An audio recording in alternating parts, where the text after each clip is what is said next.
Good.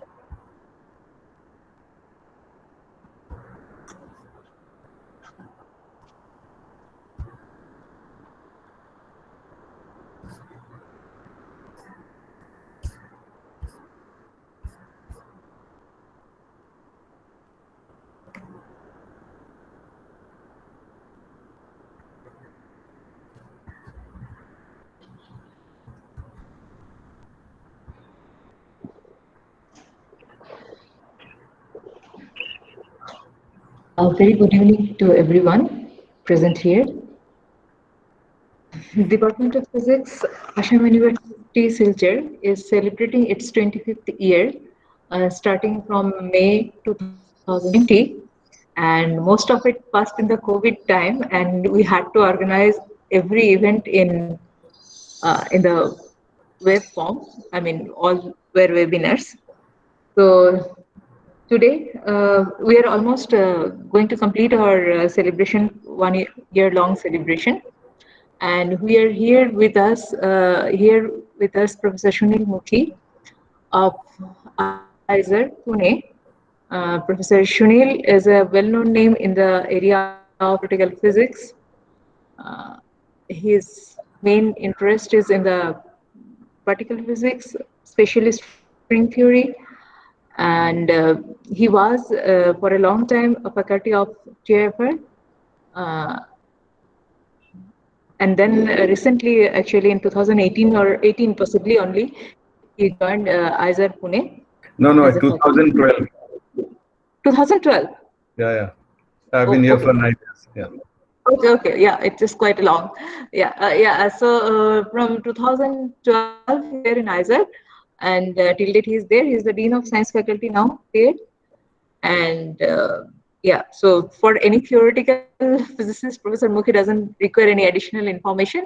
And rest of the people, you must have gone through his webpage by now. We have given a link there. So I welcome Professor Mukhi on the behalf of Department of Physics, Assam University. And before we start, actually, I would like to request Professor B. Indrajit Sharma, uh, HOD Physics, and Professor C.R. Bhattacharjee, Dean, School of Physical Sciences, Assam University, to speak a few words. May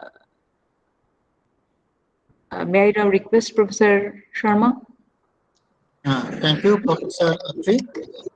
Thank you, Professor Atri. At the outset, I congratulate Professor Atri Bisamukhya for arranging to this public talk, and in particular for bringing a well-known physicist like Professor Sunil Mukhi. We, Department of Physics, welcome Professor Sunil Mukhi. Sir, we are very fortunate to get your valuable time and for giving us the opportunity to listen your lectures on mathematical physics and reality to world or one. The topic is so nice and interesting. Topic chosen itself attracts myself to listen the lecture. Once again, Department of Physics, welcome Professor Sunil Mukhi sir. Welcome sir. Welcome sir. Over to Professor Atri. Thank you. Yeah, may I now request Professor C.R. Bhattacharjee? He is supposed to be here.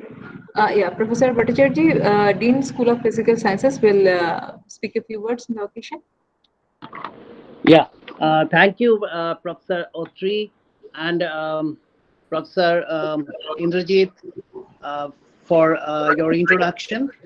I first of all, on behalf of the School of Physical Science, I welcome Professor Sunil Mukhi, ISER Pune, and all other distinguished scientists and scholars and faculties of the department and other allied departments of science in the university. In fact, it is a matter of great pleasure to note that the Department of Physics in Assam University is celebrating the 25th year of their stepping in a very befitting manner, organizing several international webinar, inviting our reputed scientists to speak on various thematic topics, despite the challenges of the pandemic. So they deserve a great applause for conducting a series of such webinar, particularly on the occasion of their touching this 25th year of their existence as a milestone. I learned that the topic of today's discussion will be mathematical physics and reality, two worlds or one. I think it would be a kind of a very interesting one, because perennially mathematics has continued to be the foundation, providing foundation not only to the physics, but for that matter, all branches of sciences and even for other branches of humanities. So, in fact, we all try to use in some way or other the concept of mathematics to understand the physical realities of the world. So in that context, mathematics is often referred to as the language of the physical reality that we encounter in the universe. Einstein remarked, "How can it be that mathematics, being after all a product of human thought, which is independent of experience, is so admirably appropriate to the objects of reality?" So I'm a novice in this regard, but I do understand as a student of chemistry that we do have a huge amount of mathematics explaining our science. So I hope that Professor Mukhi will deliberate on these aspects, which will attract our young minds and students and scholars to understand more and take up research in this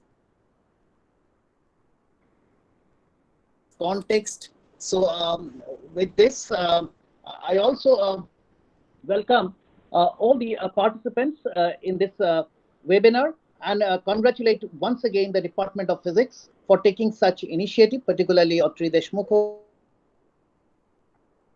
and also the head of the department, Professor Indrajit, for taking this initiative to organize this webinar.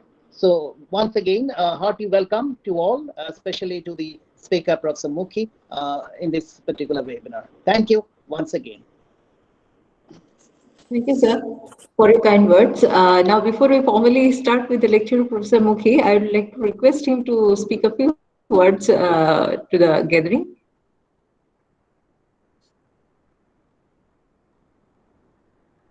Hello, Professor Sunil.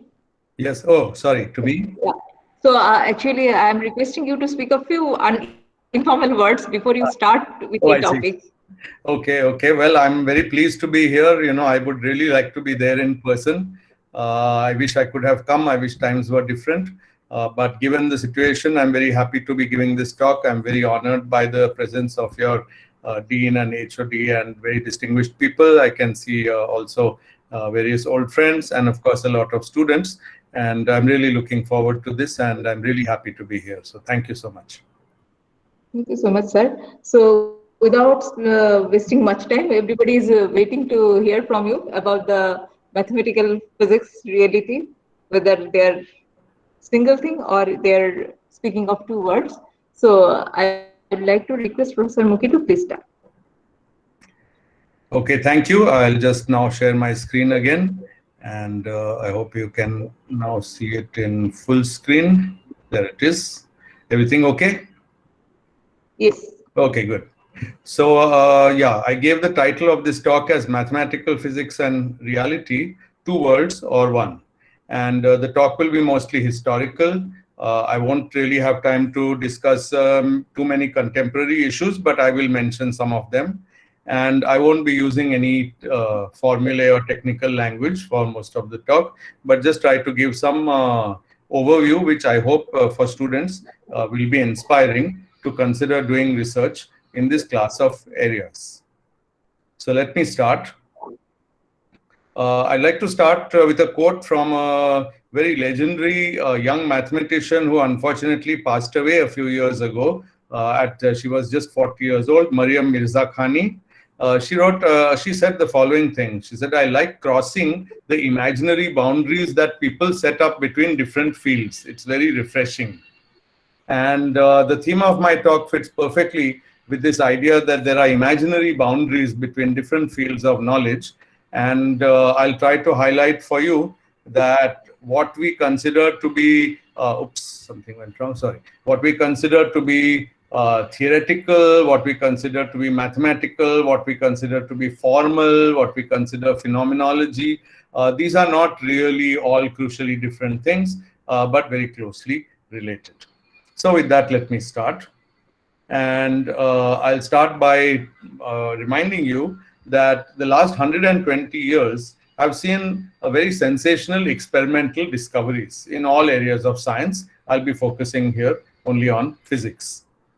Soon after atomic structure was understood, two new subfields of physics were created, subatomic and subnuclear or particle physics. On another side, on the large scale, a lot of different stellar objects were discovered. But in the last decade or two, it's realized that out of all of these, black holes are the most, in some sense, the most common objects in the universe. On the side of complex systems or materials, the physics of such materials changed with the discovery of semiconductors and later the discovery of superconductors. And at all times, scientists have been looking for what they call novel materials, new type of materials with new properties. Most recently, the focus is on something called topological materials, which I'll briefly mention in my talk. Now, during this period, many theoretical revolutions took place where the formulae that we used to study physics changed and we got better formulae which agree with experiment more closely. And the one example, of course, is quantum mechanics. Another example is special relativity. Another is general theory of relativity. And there's a formalism called quantum field theory or many-body physics, which basically encompasses all the above ideas into one universal framework. Now, most of these theories were originated to explain some experimental facts. General relativity is slightly different. It did explain experimental facts, but the other three were in response to actual puzzles where people didn't understand some experiment and a new theory had to be made to explain those experiments. However, it's fair to say that you need quite a lot of mathematics to understand these four classes of theories. This is well established. You need the main mathematics of Hilbert space. You need the mathematics of differentiable manifolds. You need many other mathematical tricks and tools involved in computing what are called Feynman diagrams or finding different space-time solutions. And the structure of these theories limits us about what possible phenomena can occur in nature. And this fact that the mathematics tells us what phenomena can occur in nature and what phenomena cannot was encompassed in 1959 by Eugene Wigner in a kind of lecture, an essay called The Unreasonable Effectiveness of Mathematics in the Natural Sciences. So already that time he noticed that mathematics is working just too well. It seems that not just that it's a tool, like computation is a tool, but rather somehow it is underlying our entire way of thinking about physics. Now, physics has moved much beyond whatever was known in 1959. In this talk, I'll describe how these mathematical considerations have actually led to predictions of real phenomena over a wide range of sub-areas of physics. And I'll just list a few of them: antiparticles in particle physics, topological materials, I mentioned a few minutes ago, hadrons and quarks, weak bosons, I'll discuss that only if there's time. If I'm short of time, I may skip that part. And finally, black holes, which for me is the most interesting. And also in some ways, it has become appreciated most recently. There are many other examples. If I had a 3-hour talk, I could have given you 15 examples. I picked the ones which are simple to describe and where the history is very clear. After describing these, I'll share some of my own thoughts on what it all tells us. After each section, I'll pause to see if there are questions. So let me start with antiparticles. You all know, most of you are science students, that we use the Schrödinger equation to describe the wave function of particles in quantum physics. And this is one way of writing it. I think I took this from Schrödinger's own paper. And I hope that you can easily translate this notation to the one which you are familiar with. However, this Schrödinger equation is not compatible with the special theory of relativity. Relativity says that space and time have a close relation with each other, but this equation, the first thing you see, which is the Laplacian, is only the Laplacian in space directions. So it can't be compatible with special relativity. Mathematically, we can say that this equation is not invariant under a certain symmetry group called SO3,1. It's the group of rotations and Lorentz transformations. Now, in 1928, Paul Dirac worried about this problem, and he said, well, in that case, maybe Schrödinger equation is not correct, and there should be a better equation. Maybe Schrödinger equation is approximately correct, but it's not exact. And indeed, he was right. That's what we believe today. So he said, let me look for a new wave equation compatible with SO3,1 symmetry group of relativity. And Dirac understood maths very well, and he was able to find such an equation, and he published it in this paper called The Quantum Theory of the Electron. So notice there's a big step here. He found an equation using mathematics, but he called it the quantum theory of the electron. And he turned out to be right. Here's a picture of Dirac in India. Actually, I think this was taken in Kolkata, and I believe that is Dr. Purnima Sinha, one of the earliest Indian, probably the earliest woman in physics in India. Okay, now let me show you Dirac's equation, which he proposed. This is what the equation looks like, again taken from his paper, and it has some matrices, sigma 1, sigma 2, sigma 3. You may have heard of Pauli matrices. That's what they are. If you haven't heard of them, it doesn't matter. Notice that the equation has in it the speed of light, c, over here, which suggests that it is somehow connected with relativity. It also has m, which suggests that this parameter is the mass of some particle, which Dirac took to be the electron. Now, this equation predicted two types of quantum states. One type had positive energy states, and Dirac suggested that this must be electron states. But there was another type of quantum state which have negative energy, and it was a puzzle. What is the meaning of these states? So to show you this picture, these are like unoccupied states in the theory. You know perhaps that from Pauli's exclusion principle, you can have at most two particles in a given state, one with a spin up and one with spin down. So these are empty states I've marked with an X. And so there are infinitely many empty states with positive energy, and there are infinitely many also with negative energy. Now, Dirac proposed that the negative energy states are not like the way I've drawn, but they're actually filled. So let me show you the picture that Dirac proposed. It's same as my picture, but now there's a circle in each of the negative energy states, showing that there should be an electron already there. So the empty space, the empty vacuum of nature, he proposed it's already filled with electrons. He had to propose this to get around this puzzle of what are negative energy states. And once he makes this proposal, the solution of the puzzle becomes clear, because now an electron can transition from a negative to a positive energy state, leaving behind a hole. And a picture of that is like this. So this state here, which has now got an X, earlier it had a circle, it was an electron. That electron moved here. So now there's an electron with positive energy, and there's another state which is the absence of a negative energy electron. But absence of a negative energy electron also has positive energy. So in fact, there are two positive energy states. This transition took place by giving some energy to the system, and that energy has been divided between these two states. One is the electron and one is something like a hole. Now the hole behaves as if it has positive charge because the electron is missing, and positive energy because the negative energy electron is missing. And so it was called the anti-electron or positron, and such a thing had never been seen before. It was all purely done through the mathematics of wave equations. And this in particular says that electrons and positrons have to be created in pairs. Whenever you create an electron, you create a positron. And this turns out to be true.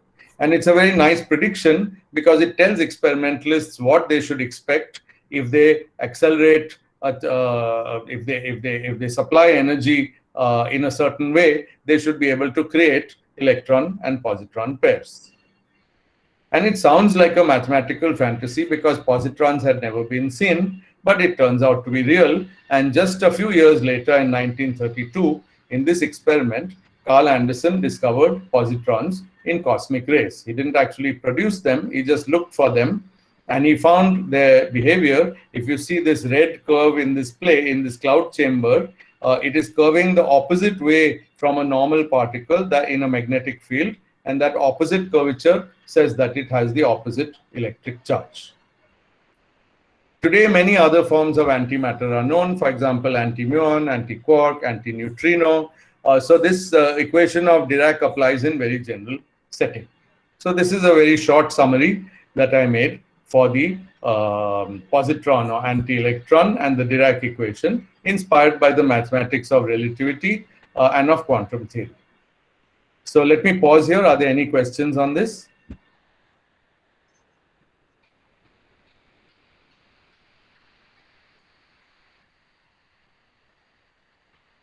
Seems there are no questions, or else it seems that you're not hearing me. I don't know which one is the case. Atri, can you confirm that you are there?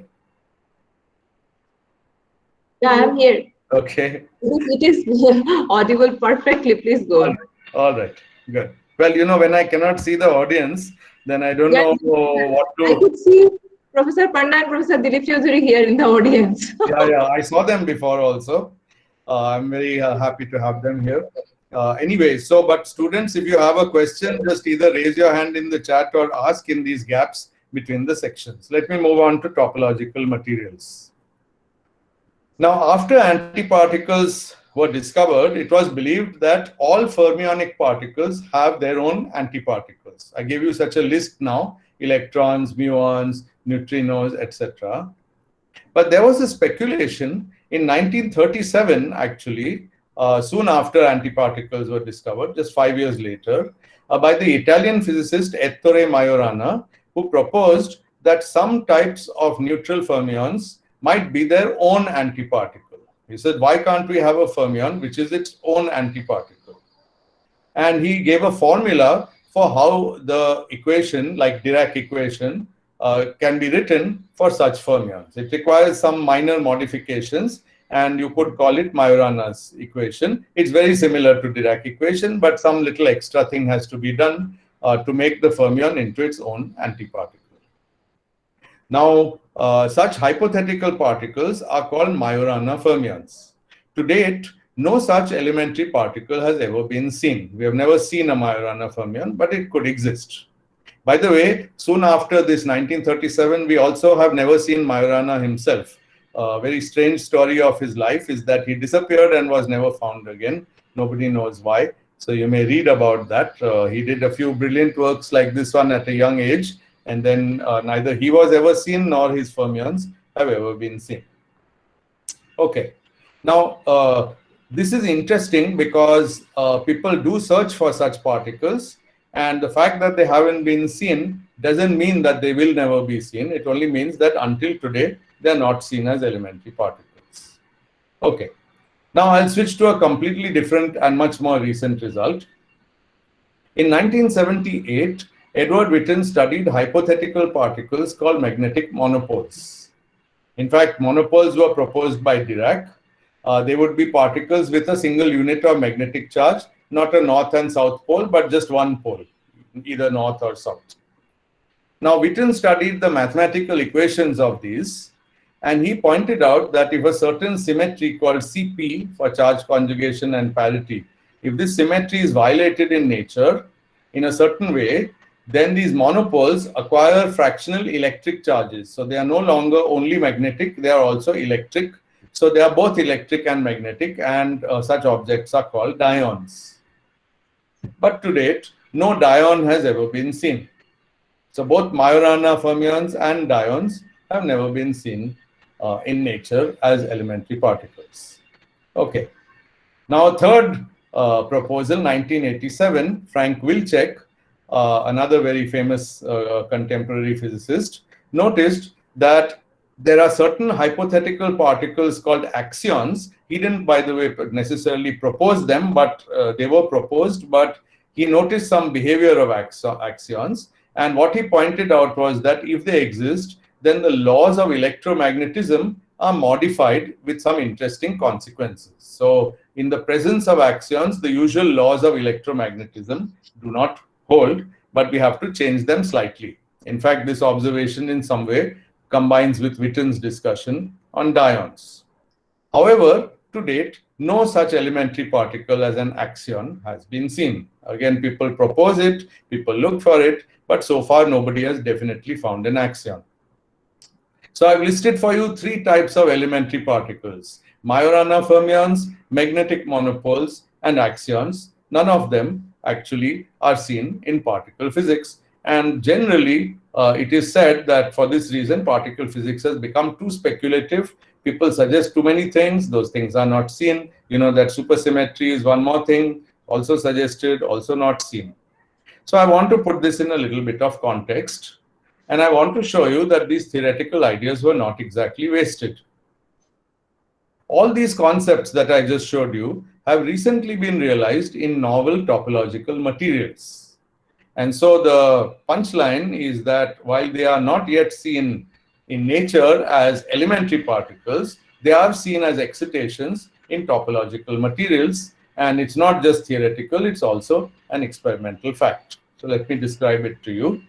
The key property of topological materials is the existence of special surface states. So these are materials such that the bulk behavior and the surface behavior are not the same. You see in this diagram on the right, this cube with a glowing surface, it's just drawn like that. The idea is that inside this gray colored region, it's just an insulator, but on the surface, it's a conductor. Now you may ask, I can always do that at home. I'll take an insulator and I'll paste some aluminum foil on the outside, so the surface will be a conductor. That's not the meaning of this. In this one, if I take a knife and cut the cube in two pieces, then each of them will be a conductor on its surface. But it will be an insulator in the bulk. So it's really a property of the material. It's not a material where I pasted something else on it. It's a single material, but it's insulating in the bulk and conducting on the boundary. So those are topological materials. I don't have to tell you, these are very, very exciting. They are barely understood. It's perhaps the most exciting area of condensed matter physics to go into today. Okay, now it turns out that in such materials, particularly in topological insulators, the analogs of dyons and axions, those are Witten's and Wilczek's particles that they discussed, the analogs of these are seen in these materials in a certain kind of field theory called the topological field theory for these insulators. So this is a special class of insulators called TRI, or time reversal invariant insulators. And what these authors showed is that an observable called magnetoelectric polarization in such insulators plays the role of an axion. So that means that the equations of the magnetoelectric polarization are the same as Wilczek's equations of modified electrodynamics. So that's one observation. Observation number two is that if this quantity, magnetoelectric polarization, has a temporal gradient means it is growing or decreasing in time, a time gradient, then this induces an effect called the temporal magnetoelectric effect. And in presence of that effect, the magnetic excitations in this insulator satisfy Witten's formula for dyons.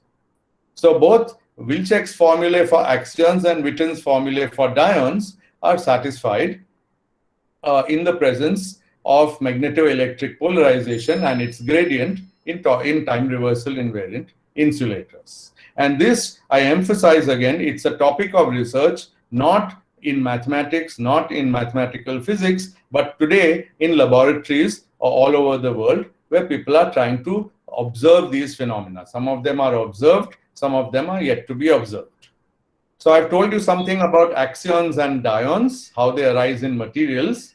But okay, so here, first of all, here's a nice article. If you would like to note down the reference, it's the journal called Physics, Volume 1, page 36 of 2008. It's a kind of popular review of this field.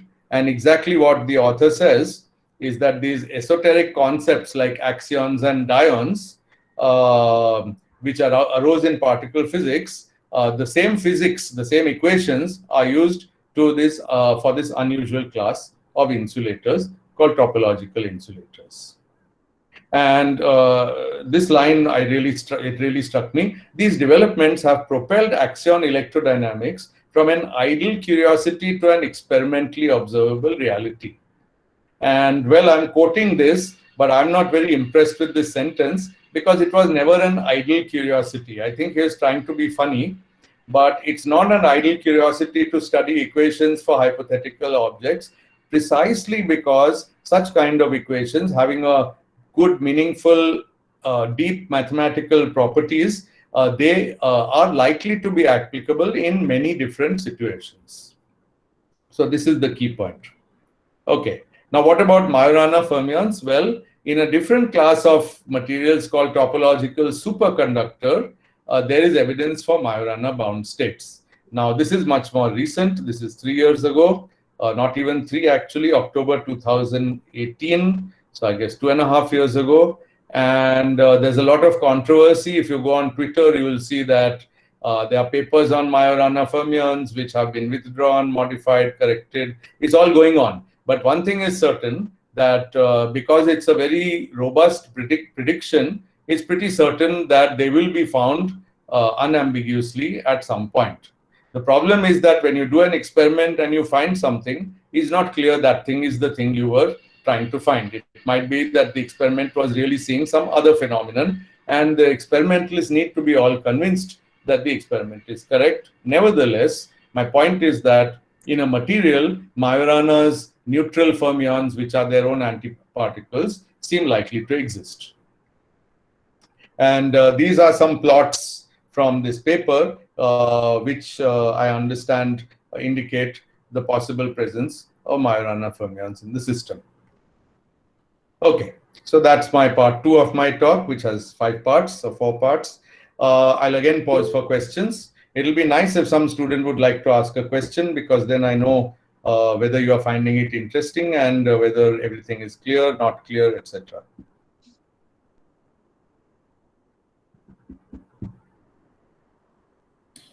Yes, sir. May I ask a question, sir? Please. Sir, is there any work being done in these fields in India? Oh yeah, I believe so.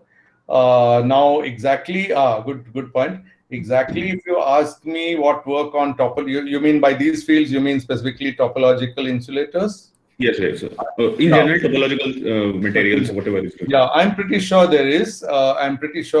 Now, I'm embarrassed to say that, I don't keep up with the field so well, so I cannot point you to the place. For all I know, it may be even in my... So I know that in my department, people are thinking about quantum spin chains and things. The experimentalists are thinking about these things which are related to topological materials and topological phenomena. I believe in IISc Bangalore and TIFR in Bombay, there are people working on some aspects of these systems. I'm sure that there are theorists working on it also in IISc and also in TIFR, also in IISER Pune. I'm just mentioning 3 institutes that I know about. But you should certainly look up and actually next time I give this talk, I think I should be prepared with a more detailed answer. I think it's a good question, because if I'm trying to inspire you to work in something, you should certainly know where you should try to go to do this work. All right. Any other question? Sir? Yes. So what is the use of this type of materials? So why should we study this type of materials? Yeah. So thank you. That's a good question. So when semiconductors were discovered, it was also not clear what was the use of those type of materials.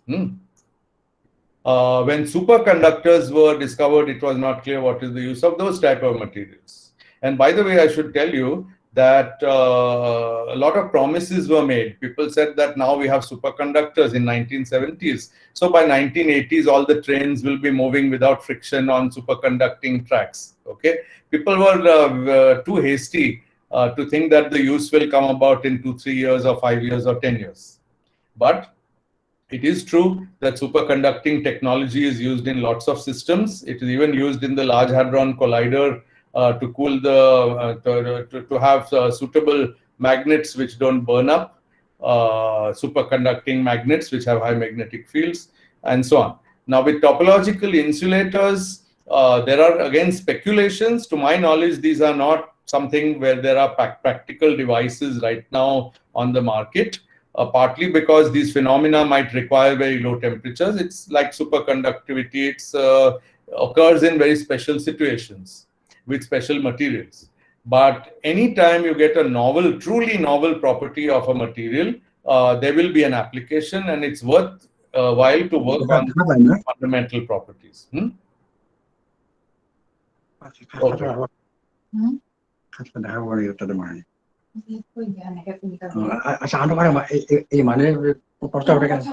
Mr. Chaudhary, can you please put off your microphone? Okay. Okay. So assuming there are no more questions, let me go on to part 3, which is on hadrons and quarks. There'll be still time for questions at the end.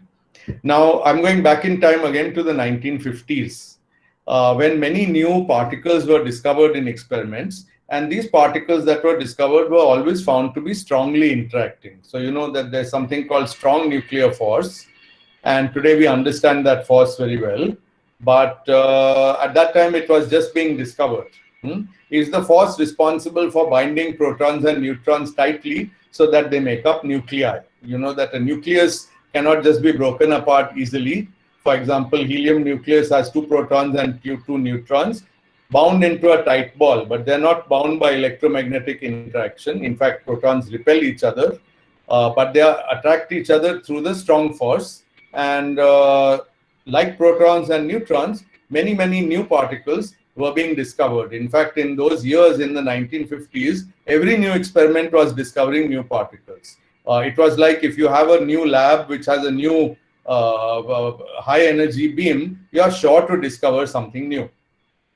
But what was not clear was, are those elementary or they are composite particles? Even proton and neutron, it was not known if they are elementary or composite. Composite means made up of other particles. It was also not clear, why is nature giving us so many new particles? What is the logic of particle physics if there are so many new particles that every time we turn on some accelerator and collide the beams, we get some new particles? In 1961, Gell-Mann and Neyman proposed a way to classify these particles that were being discovered, these hadrons, based on the mathematics of a group called SU3 that arises in group theory. It's a Lie group. You might have heard of SU2. SU2 is related to the group of rotations. You might have heard of SO3. You have certainly heard of SO31, which I mentioned in this talk. It's the Lorentz group. So SU3 is another group. And in fact, physicists didn't know much about SU3 at that time, though mathematicians had studied SU3 pretty well. What these people noticed was that baryons and mesons, which were being discovered in these experiments, seemed to follow the mathematical rules of SU3 representations. And Gell-Mann wrote a kind of note which was circulated as a preprint, and this is a copy of that preprint front page, called the Eightfold Way, a theory of strong interaction symmetry. The reason for eightfold is that SU3 has 8 generators. So every Lie group has generators, and which are the basic elements of the algebra, and SU3 has 8 of them. So he called it Eightfold Way because Gell-Mann also used to read a lot of literature and history and sociology, and he liked that expression from Buddhism called the Eightfold Way. So it's a concept of Buddhism, but he just used that word to describe this 8-dimensional 8 group. Okay. Actually, it's a group. It's also Lie algebra. And what is relevant for this discussion is the algebra rather than the group. Now, Lie algebras have representations or vector spaces where the symmetries act. So they are like some action. Lie algebra are like some matrices which act on some space, vector spaces. And in this case, the vector spaces are the spaces of quantum states of a physical system. Now, here is an example of what Gelman showed. He considered the following particles that were known. In the top line, you see neutron and proton. Then you see sigma minus, sigma 0, sigma plus. Then this is called psi minus and psi 0. And there's also a particle called the lambda. And these are placed in this diagram by Gelman according to the rules of SU3 group theory. Because SU3 group theory has a certain concept called roots and weights, which I can't describe here. It has 6 roots, which are these 6 points of a hexagon, and it has 2 elements of Cartan subalgebra, which are the 2 points in the middle. And what he did was to relate the position of the particle on this diagram with observable experimental quantities called electric charge and strangeness. Now, I don't have time to explain strangeness. It's a certain quantum number of particles which is conserved in some reactions, not in all. And what he found was that these properties, which are deduced from experiment, they fit nicely in this diagram. He also found that the masses of all these 8 particles are in the same range, 940 to about 1350 MeV, mega electron volts. Of course, that's not exactly all the same, but they are pretty close, within about 40%. And he said, well, the reason for that is that there's approximately an SU3 symmetry.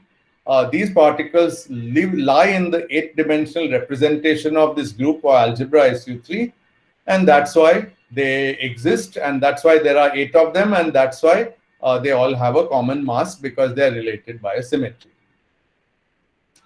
Now, there are many different representations of SU3, and the simplest of these have dimensions 3, 8, and 10. There are more complicated ones, but these are the ones of interest to us.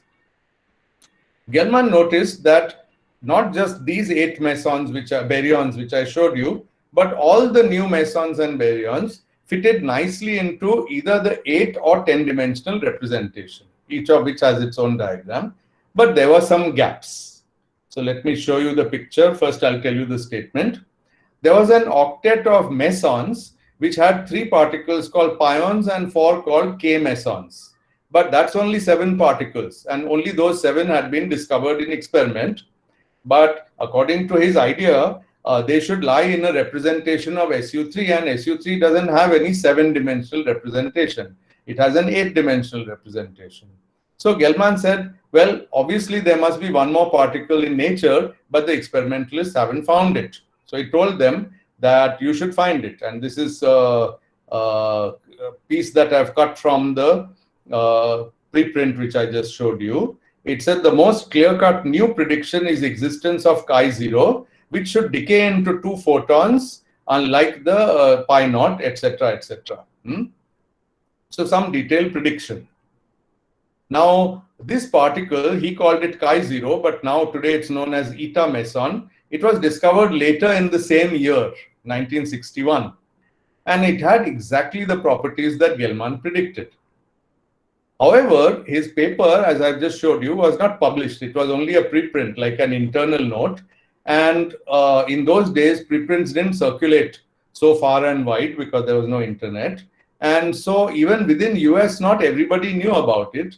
And so when the particle was found, they said, well, we have found eta meson, but they didn't say, look, Gelman already predicted it. He sort of partially lost the credit for making such a clear prediction. Today, we can see that it's a very clear prediction.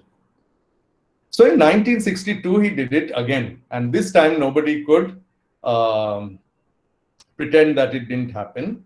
He said, well, there's a group of baryons which seem to fit into the 10-dimensional representation, the decuplet, but one of them is missing, and it was not known at the time. And he said, well, this particle should be the omega baryon, and it should have strangeness -3 units, electric charge -1 unit, and a mass around 1680 MeV. That's a lot of predictions for a particle that hasn't even been seen. And this is 1962. By this time, Gell-Mann was getting more famous. People were learning what is SU3. And 2 years later, in 1964, the omega baryon was found, and it had exactly these properties: the right strangeness, right electric charge, and the right mass. And this time, it was clear that Gell-Mann has made the prediction, and he's waiting for people to verify it, and they verified it. So now let me show you the diagram. This is the first prediction of eta meson. So this is the baryon octet. Its octet is always this diagram. And one particle was missing from the center, where we are supposed to expect 2 particles. In the case of the 10-dimensional representation or decuplet, it was this apex of this triangle which was missing. So these triangle and hexagon can be found in group theory literature. They are associated to what are called the weights of the Lie algebra. But Gell-Mann put the particles in, and these were known. Delta particle was known, sigma star was known, psi star was known, only omega was not known. And it was already nice that these 9 particles which were known all fitted these vertices neatly. And finally, the 10th particle, which he predicted, was found 2 years later. Notice that it's at the bottom of this triangle, and strangeness goes down like this. That's why this had to have strangeness -3. Also, if you see, the charge is -1 along this axis. The next axis it's 0, the next axis it's +1, next axis it's +2. So he found a lot of regularities in the behavior of elementary particles, and he explained it as the behavior under SU3, as the mathematics of SU3. Now, this was already enough to be a very fundamental discovery in particle physics, but in 1964, he made one more proposal. It turns out that all representations of SU3 can be obtained from the basic one called the fundamental representation, which is 3-dimensional. But none of these particles fits in the 3-dimensional representation. So Gell-Mann said, very good. Maybe there are some fundamental particles in the 3-dimensional representation. And just as the other representations are products of the 3-dimensional representation, maybe all these hadrons are bound states of the particles in the 3-dimensional representation. And he proposed a name for these particles. He suggested that they should be called quarks. And he proposed that the hadrons are composite and they are bound states of quarks. Zweig made the same proposal at the same time, but of course, and he should be remembered for it and recognized. But you know, this was Gell-Mann's 3rd major set of predictions, all using the same SU3 group theory. The proposal was that there are 3 new particles called quarks, U, D, and S. They are fractional electric charges, and they fit into a triangular diagram, which I don't know if I have it here. Probably I don't have it here. Baryons are bound states of 3 quarks, and mesons are bound states of 1 quark and 1 antiquark.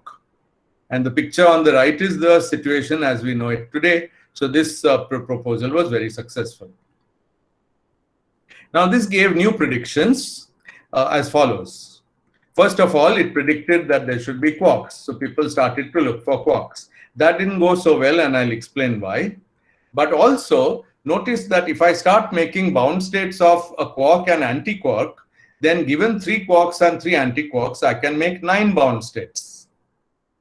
And therefore, there should be 9 particles. But as I told you, the meson octet has only 8 particles. So one of these turns out to be a singlet of SU3. That means it's completely invariant. It doesn't sit in any representation. So SU3 group theory by itself only says that this set splits into 2 representations, 8 and 1. It does not say that both have to occur in nature.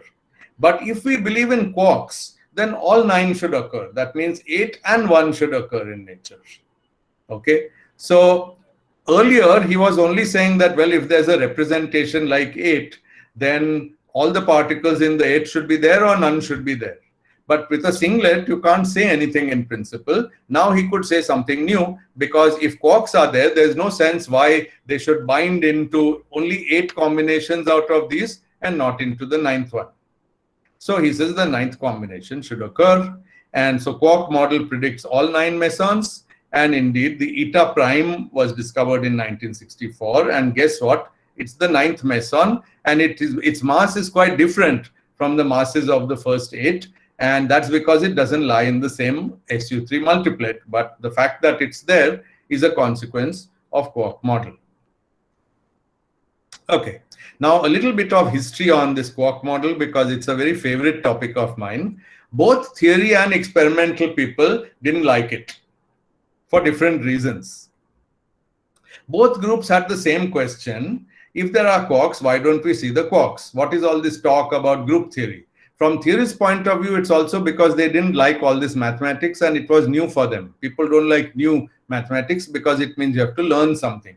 Experimentalists, I would say, had more justification. They say that, well, we work with the real world. Where are these quarks? If they are not there, then we shouldn't consider them to be actual elementary particles. Also, they have fractional charge. So experimentalists would say, well, then we should see fractional charge in some process. We should see a curved track in a cloud chamber, which corresponds to a fractional charge. What could be easier than that? But in 1968, a lot of things changed.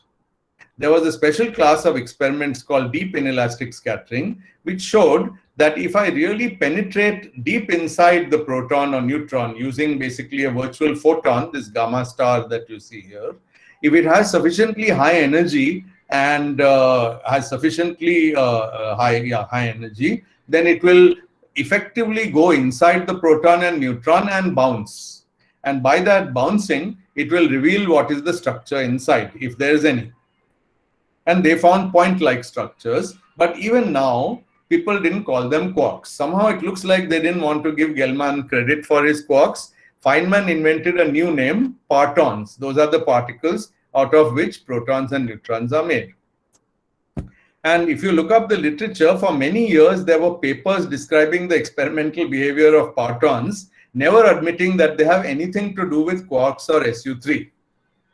Many years. Until finally it was realized that, well, these are the quarks that Gell-Mann and Zweig had proposed. So for a long time, just not to believe in quarks, people carried on a new set of particles called partons, and finally they had to accept the fact. Why are these partons or quarks not seen freely propagating? Because the strong force permanently confines them inside protons and neutrons and other hadrons. So that's a long story and a very interesting one. So the reason they were not seen, it's not because they don't exist, but because they cannot propagate freely. They cannot be isolated, but they can certainly be seen inside other hadrons.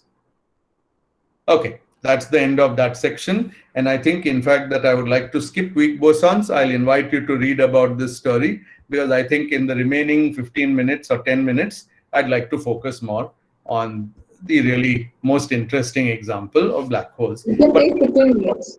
Sorry? Sunil, we are enjoying, so you can take 15 minutes, not 10 minutes. Yeah, 50, thank you. 15 minutes is fine, but I'll spend all 15 minutes on black holes. So, but I can pause now for questions about this business of hadrons and SU3. At least one question, please. I really enjoyed those previous questions, so it's good for me if I get questions. Sir, but now we have 6 quarks. Yes, good point. Thank you. That's true. And each quark has 3 colors, so we have 18 quarks. So that's all right. In fact, what you said is very interesting. It's very important, because now this SU3 looks like a bit accidental symmetry of nature. It's not really fundamental. First of all, it's approximate. As you can already see, even Gell-Mann knew that it's approximate. And it turns out that it's better symmetry only for quarks which are very light. And out of the 6 quarks you mentioned, only 3 of them are quite light. The other 3 are quite heavy.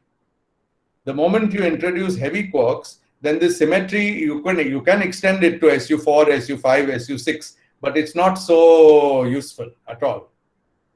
So in a way, it looks like this was an accident. The time when we only knew 3 quarks, SU3 was visible as an approximate symmetry, and it told us that the quarks are there. In modern times, we have many more hadrons, and because of that, we could deduce that there are many more quarks. But also now we don't need group theory to tell us that quarks are there, because we can directly verify the quarks by deep inelastic scattering experiments. So you're right. I mean, that the picture has changed a lot. But still, whatever Gell-Mann said, that proton should be bound state of 2 up quarks and 1 down quark, that's still true. Those things are still true. It's just that that symmetry SU3 was somewhat approximate. Thank you, sir. Any other question?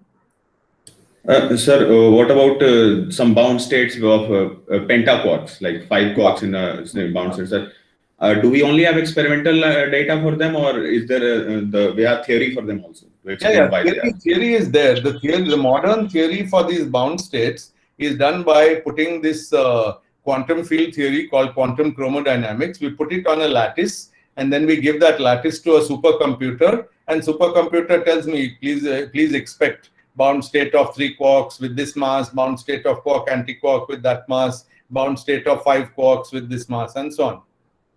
The problem is, it's not purely a computer problem. Interpretation of quantum states is not an easy thing, because they often mix. So what might appear to be one thing may be another. So this is on subject of ongoing research, I think, both in theory and experiment. But in principle, there's no reason to rule out pentaquarks. They must be there, and I don't see any. It's nice if they are there, but if they are there, then the theory and the experiment should agree on that. And both of them have some issues. Experiment, it's difficult because pentaquarks may not be something very stable. A theory would have issues because on a lattice also, it may be not easy to understand the dynamics of pentaquarks. But everything we know suggests that quark hypothesis is right. Whether or not there are pentaquarks, that will be a consequence of the theory. But the theory is certainly right. That's what from everything we know, the theory is absolutely correct. The theory became much more sophisticated later with discovery of non-abelian gauge forces. That stuff I'm not going into here, though it's another very interesting topic. Okay, so then let me start on black holes. So this topic started 1 year after Einstein wrote his famous equations for gravity. Schwarzschild wrote a paper in 1916 on the gravitational field of masses in Einstein's theory.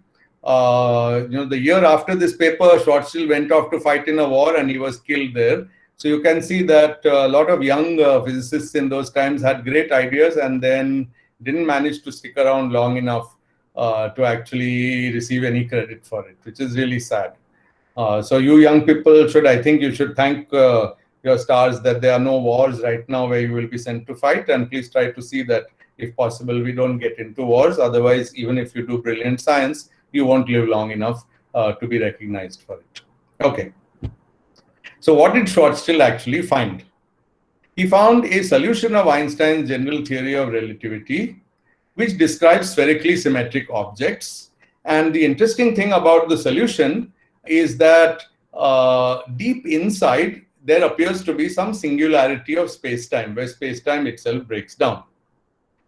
The interesting thing, though, is it's not clear that we are entitled to go deep inside Schwarzschild's solution, because the solution really applies outside any body. For example, Schwarzschild's solution describes the gravitational field outside the Earth. Outside the Earth, we have, roughly speaking, vacuum, and the gravitational field of the Earth in this vacuum is described by a solution. Nobody thinks that the Earth has a singularity inside it. That's because this solution is not yet anything called a black hole. It's just a vacuum solution. I'll come to black hole in a few minutes. In fact, in a few seconds.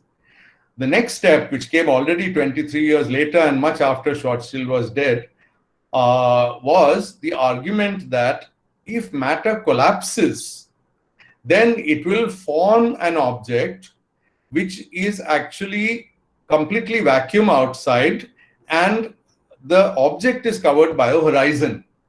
The horizon is governed by the mass of the object. So the Earth is not covered by a horizon because its size is large compared with its mass. What these people said is, if a collapsing object collapses so that its size becomes very small compared with its mass, then space-time will form a horizon around it. And now the inside really becomes legitimate. You can ask the question, what is inside this horizon?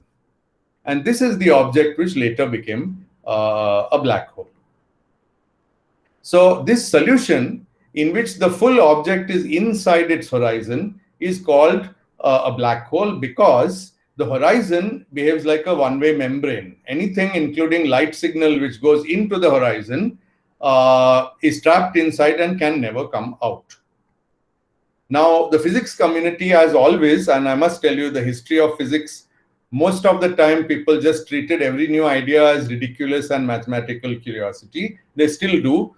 I know a lot of people personally who still go on doing that. The problem is they're always wrong, almost always wrong. But in 1960s, a few physicists, and notably Fred Hoyle, proposed that there were some newly discovered objects called quasars. Maybe these are black holes, he thought. Maybe these are these peculiar solutions of Einstein's equation, which are covered by a horizon. But even if they were, it was not clear that generic stars would form black holes. So why should we really be looking in the sky for black holes? Unless they are formed, they shouldn't be there. And if they are not there, we don't need to look for them, and we can ignore this whole subject. Now, in 1964, a young British mathematician, Roger Penrose, revisited the problem of black holes. And again, I emphasize, almost nobody in the world was looking at this problem. And in particular, the way it happened in Britain is not a coincidence, because Britain, thanks, I believe, partly to Isaac Newton, recognized that mathematics and physics are part of the same subject, and that mathematical physics is a valued subject for which people should be in which people should be encouraged to work. Now, Penrose's first papers were on pure mathematics. You can look at this paper. It has nothing to do with black holes. It has nothing to do with physics. It's about how to find a generalized concept of inverse for matrices whose determinant is zero. Some generalized concept in algebra. He also did some recreational mathematics. So this is for your amusement. I don't know if all of you students have seen this diagram. Look at this triangle. It's not possible. It's not possible to make, though it looks like it's drawn in perspective. If you see, each corner has some perspective, but the three perspectives simply don't match up. It's not a real thing. On the right, you see a staircase. In the staircase, the steps go from here upwards, up, up, up, up, then again up, up, up, then again up, up, up, then again up, up, up, and they come back to the starting point. It's an impossible staircase. It can't exist in real life. How does it work? Now, interestingly, there was a correspondence between the Eschers, father and son, between the Penroses, father and son, and the Dutch artist Escher, and they were both inspired by each other's ideas, and eventually Escher painted that impossible staircase here with the title Ascending and Descending, which shows a bunch of figures. One side are continuously walking up and they keep coming back to the original point. The others are continuously walking down and they also keep coming back to the original point. You can keep staring at this picture, or you can get a good copy and print it and frame it in your hostel room or wherever. It just makes you think that mathematics is much more than we can realize, and that playing with mathematics is a way to enjoy and learn. Now, in 1965, this guy who was playing with mathematics, Penrose, published a paper studying the time development of collapsing objects as predicted by Einstein's equations. And what he showed was that under suitable but quite general initial conditions, once the object collapses under its own gravitational pull beyond a certain point, then basically it's doomed.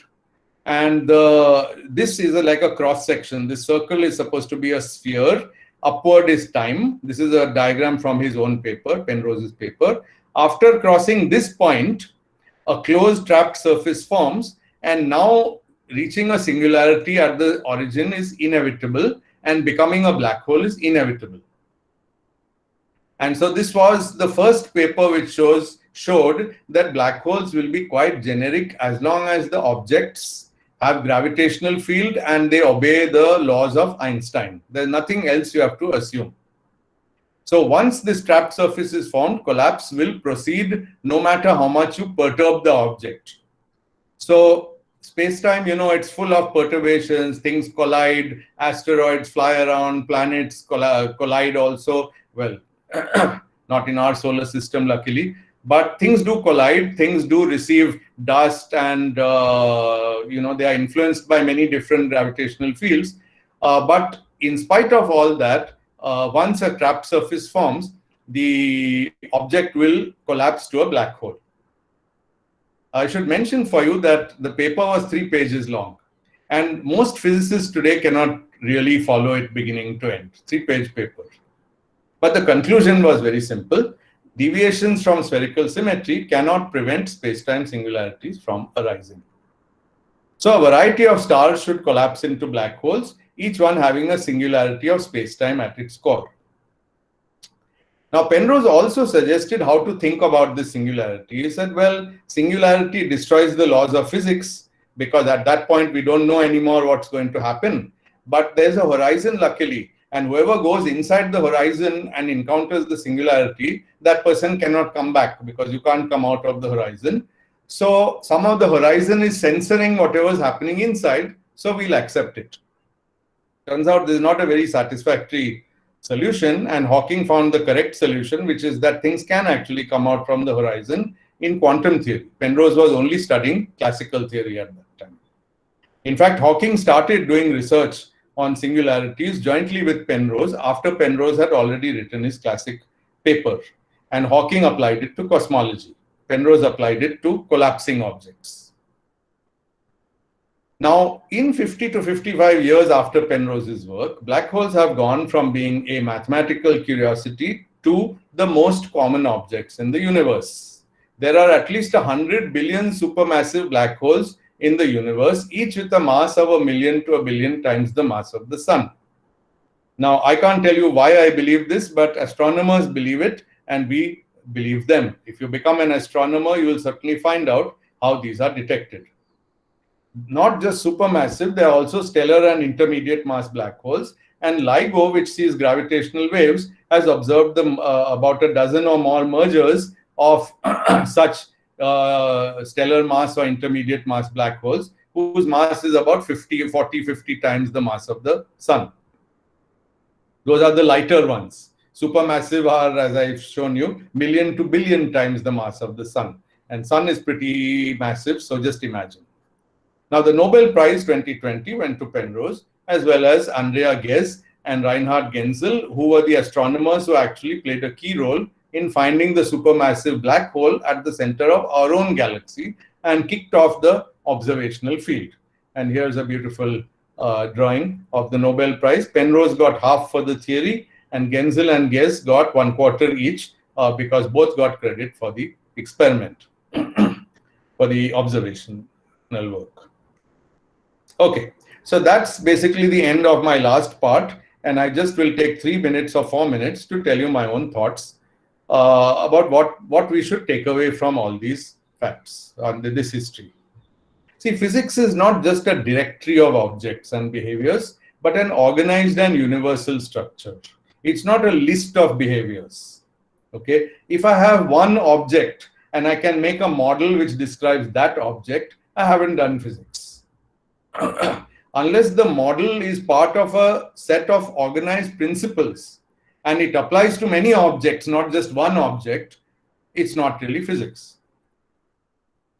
Now, the fundamental interactions, electromagnetism, weak and strong interactions, and gravity, as far as we know, they are universal. They are the same in all parts of the universe, as far as we know, and all are described by highly mathematical formulas.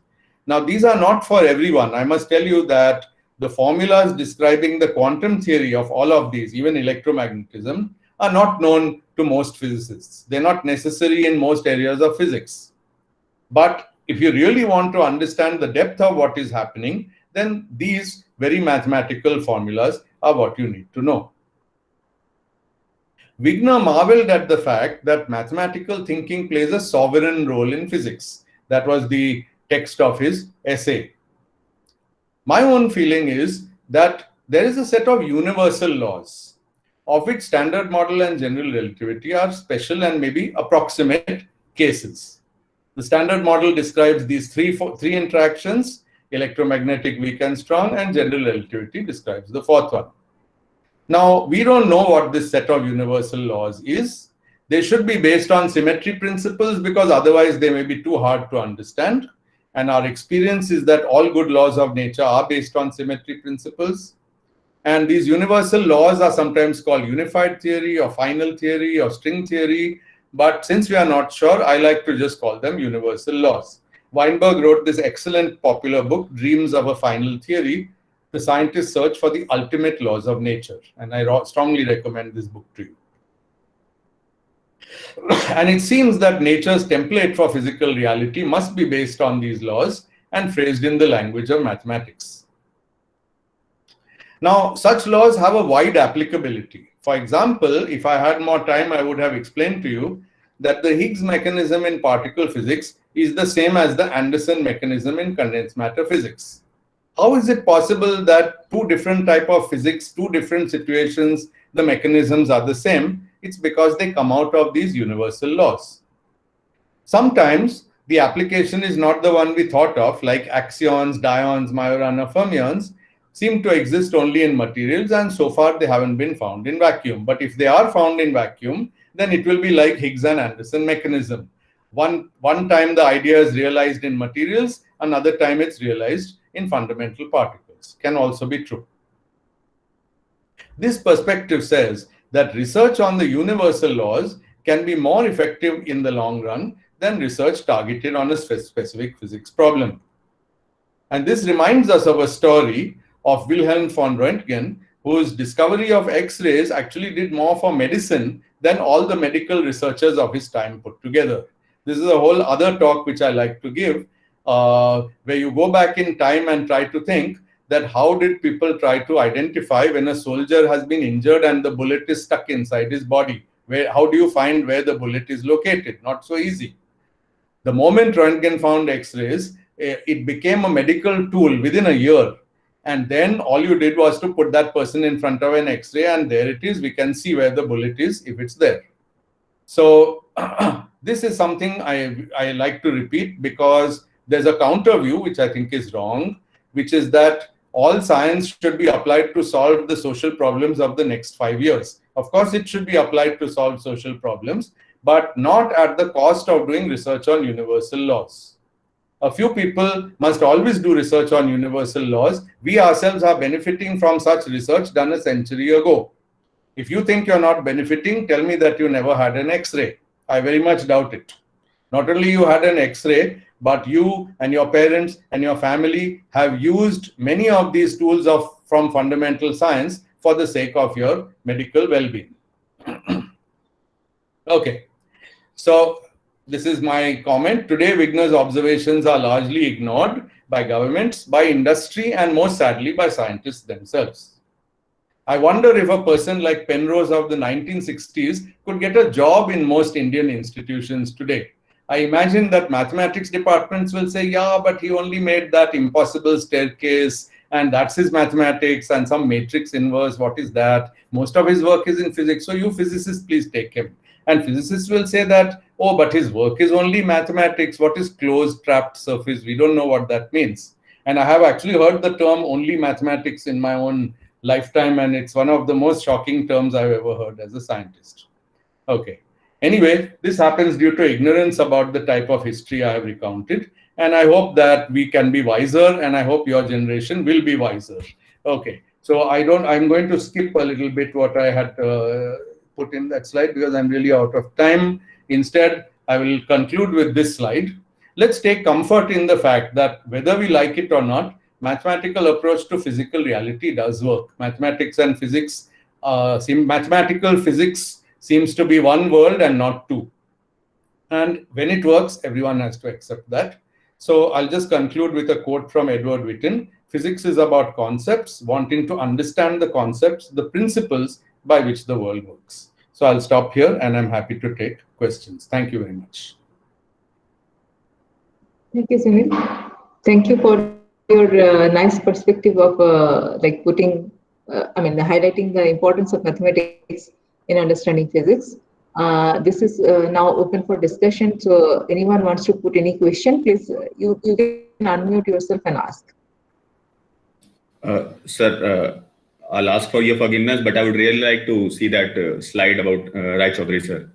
Oh, Just okay. an ultimate slide, sir. If No, you I, could say I see something. your point. I actually, it's a nice slide. I like Yes, it. sir. Yes. Okay, thank you, thank you. Thanks for bringing it up. So it gives me a good excuse. Let's go to it. Yeah.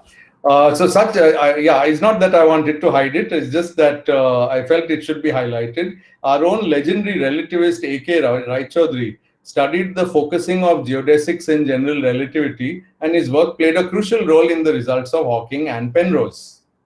But as Naresh, who wrote about him in A Lighthouse Falls, wrote, general relativity was not considered worthy of attention of a young researcher.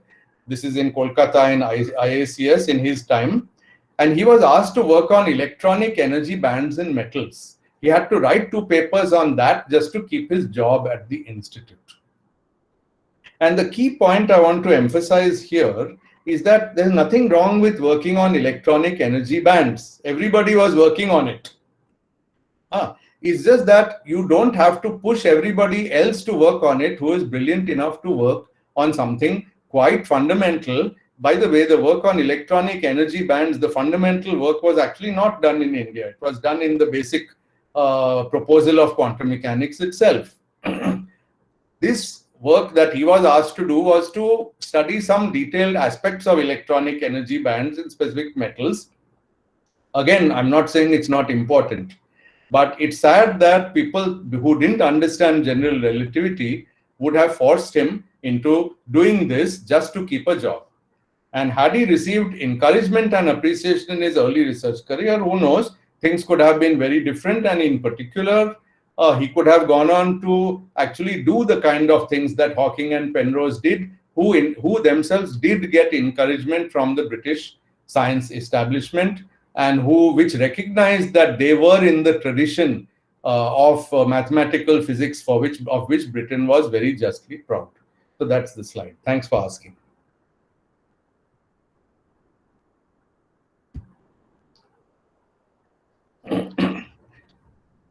I've unshared the slide so that if you ask a question, at least I can hopefully see you.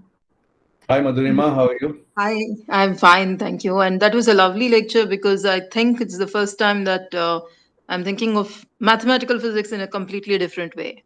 I have a very general pedagogical question. Many students of physics suffer from math anxiety. What would be your advice to them? Yeah, math anxiety, there are many kinds of math anxiety. First of all, to do any physics, you need some basic math, and all these students hopefully have done math at undergraduate, at high school even, some math, right?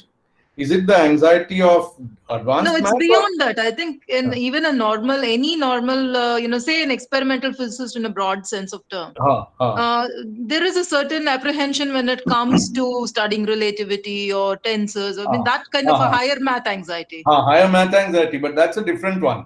See, your experimentalists, they must be knowing statistical analysis methods and least squares and standard deviation and all that. That math, I don't think causes them anxiety. To do experiment, they have to know that math.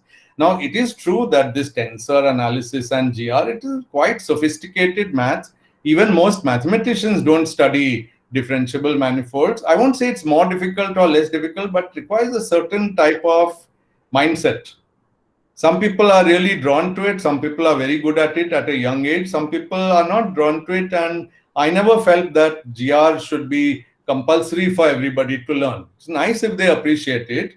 It would be nice if when they grow up and become administrators, they don't force people like Raichaudhuri to do something else than what he was doing. But it's not necessary. Everybody has to do tensor analysis. That also is a little bit in India. We overstate that to be a physicist, if you don't know tensor analysis, you can't be. I mean, good experimentalist is a very valuable person doing very valuable work, and they should be largely left to do their work and trained to do their work really well. But we do have colloquia level talks, this kind of talk, what I gave or whatever. It would be nice if more people attend that and without anxieties, like there are no tensors in my talk, as you saw.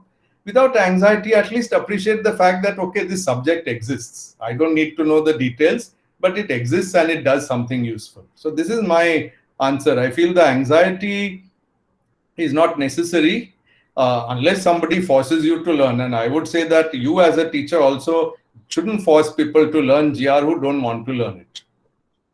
I think this is a topic for a much longer conversation, especially Sure. with respect to syllabus framing and everything. Thank Sure, you. sure. Thanks a lot. Yeah.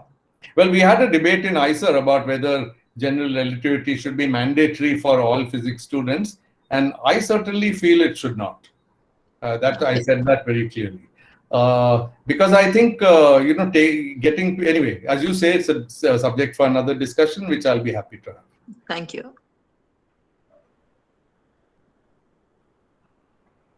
Thank you, Madhu. Anyone else wants to interact with the expert today? Sir, regarding the singularity inside the black hole, I mean, in physics, whenever we come across singularity, I mean, it indicates the, some kind of, you can say, limiting point of the theory, or you can say breakdown of that theory. Correct. Does the singularity in black hole indicate the breakdown of general relativity? Yeah. So, thank you. It's a very good question. So there are two answers. One answer, which is what Penrose would have given in those times, in the 60s, is that, yeah, it does indicate a breakdown of general relativity, but fortunately that breakdown takes place in a region of space which we can never access experimentally, so we don't have to worry about it. But Hawking took the problem further and said, yeah, but there's a breakdown of another law, which is that if I throw something in a black hole, I don't care whether it reaches a singularity or not, but once it's in the black hole, its entropy has gone from my observable universe. So the second law of thermodynamics is being violated. So Hawking focused on that breakdown, which was for him the serious one. Now let's come to 2021, where we are today. What is the belief among experts? Two things. One, in quantum theory, as Hawking showed correctly, the horizon is not a one-way membrane. The only main thing about it is that you can go into the black hole in a classical process, but things also come out, but in a quantum process, which is much more subtle. So the evaporation of a black hole does take place due to emission of radiation coming out from the horizon, but it's a very essentially quantum process. The full understanding of that process is not yet there, but in models, people have shown that even the information inside the black hole can be taken out using this quantum process. Now, likewise, people tend to believe that the singularity is not exactly a singularity. It might be a region of high curvature, but quantum effects will smoothen it out in some way. So the modern view is that don't worry about these things because they are probably a breakdown only of classical physics, and we don't mind breakdown of classical physics. It has happened before. As long as quantum physics is correct, classical physics can break down. It just means we shouldn't use it. So that's the modern perspective, but that's a belief. It's not completely proven yet. In the hydrogen atom, we know that classical physics breaks down and quantum physics is correct. But in black holes, we don't 100% know how quantum physics is working. But we believe that from everything we have been able to do, we believe that it is working to smoothen these singularities. Okay, thank you, sir.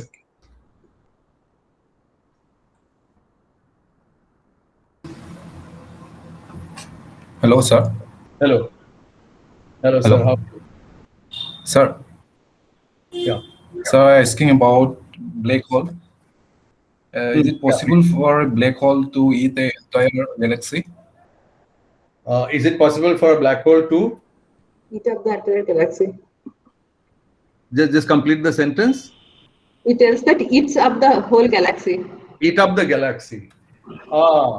Eat up the galaxy. Well, the entire galaxy.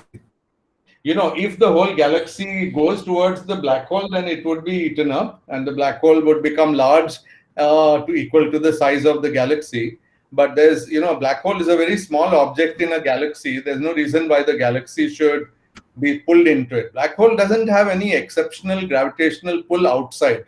Let me say that once you're outside a black hole, the gravitational pull outside the horizon is not so strong that you have to be sucked in. If, for example, supposing I have a rocket jetpack on my back and I'm floating outside a black hole, I can just activate my rocket and fly away from the black hole. Okay, it's perfectly possible for an quite ordinary rocket to fly me away from a black hole as long as I didn't cross the horizon. Once I cross the horizon, it's no longer possible. So for the galaxy to go in, everything in the galaxy must come close enough to the black hole that it would be sucked in. I mean, it's like asking, can the galaxy all collide with the Earth? The whole galaxy is not going to collide with the Earth, largely because the Earth has a weak gravitational pull if you go far away from it, and the galaxy is not interested in the Earth at all. The galaxy is doing whatever it does with its all the stars and planets doing their thing. Earth is a very weak object in that. Similarly, a black hole, it's not like a strong, it's not like something which is sucking in everything from far away. It's only sucking in things from nearby. I cannot see the influence over here of the supermassive black hole at the center of the Milky Way galaxy. It is there, but you don't have to worry that if you go for a walk, then the field of that black hole will pick you up and take you up into space. That won't happen.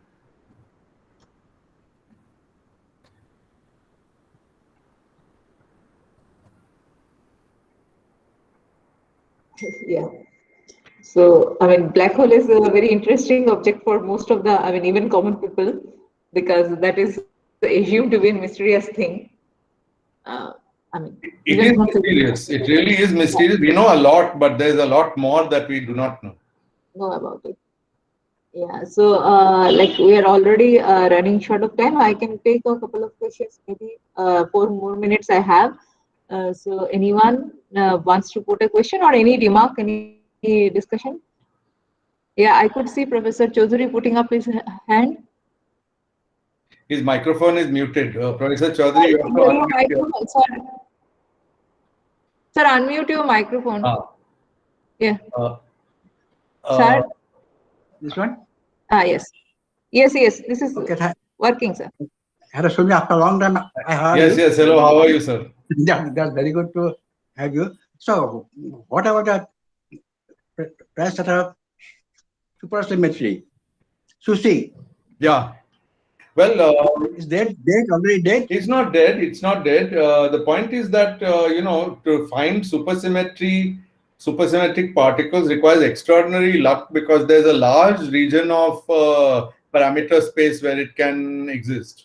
And my understanding, so I have some very good colleagues here in ICER who work at CMS detector, and my understanding is that the models which are explored seem to be mostly ruled out. But the problem is that when we rule out our model, we haven't ruled out some factor of nature. We have only ruled out a model. Yeah. And it's true that we may not be able to verify any model.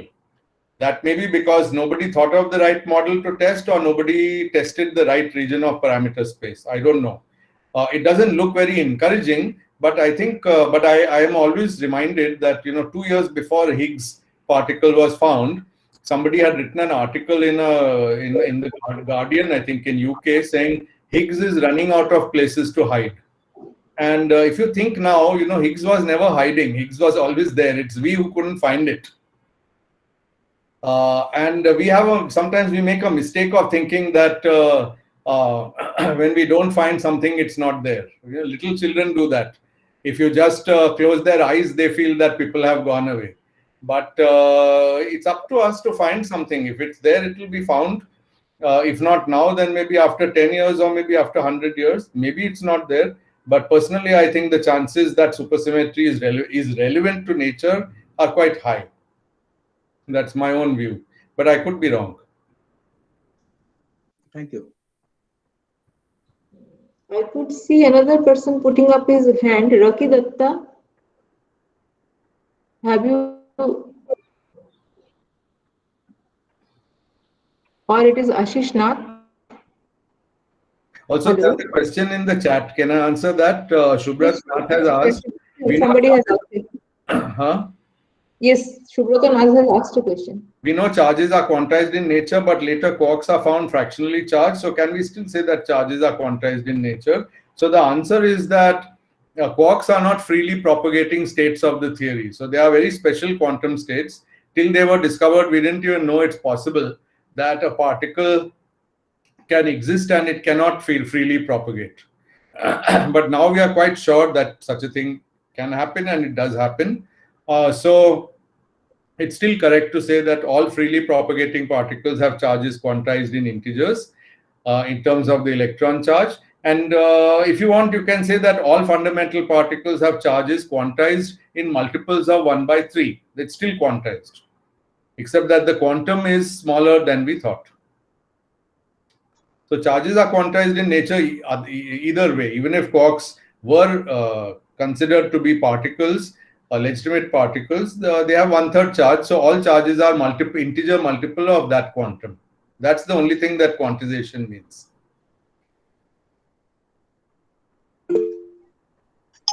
I could see, sorry, I could see 3 hands raised. Ashish Nath, Abhijit Das, and Shivankar. You can unmute and ask. Okay, thank you. I mean, sir, I have a question which is actually haunting me for some time. It may be a very stupid question, sir. In the standard model, we talk about. We consider only 3 interactions. We exclude gravity, saying that gravity is far weak in that scale. Sir, can we? I keep on wondering whether we can have some situations where gravity becomes relevant. Then You're right. what? That's a very good question. And let me just tell you that 2 weeks ago on Archive, there was a paper by very well-known people suggesting that the G factor of the, I think it was G factor of the electron could be affected by gravitational loop effects, and that this could be within the observable range. Of course, many people don't believe it, but it's by very respectable people. So, someday what you say may come true. People are trying all possible ways to see if a quantum gravity effect can be seen within our experimental range. Right now, the answer is no, but, anytime there has been a new progress in physics, it was going beyond that answer of no. So it could happen, definitely could happen. Thank you, sir. Ashish? Mr. Ashish? Again, then Mr. Shivankar? Yes, sir. Sir, I would like to ask a very general question. Sir, I've tried to read some books related to mathematical physics and all that, some non-technical books. One in particular was by Max Tegmark, Our Mathematical Reality. And a couple of other books also, sir. So one of the questions that most of them pose and they try to answer. So I would like to know how would you answer it? What would you say to the question, sir, that is mathematics invented or is mathematics discovered? Yeah, I don't know what to answer. I think it's part of both, but these are philosophical questions. What I find is that I don't get much pleasure. Like, even if I knew the answer to that question, it wouldn't give me much pleasure.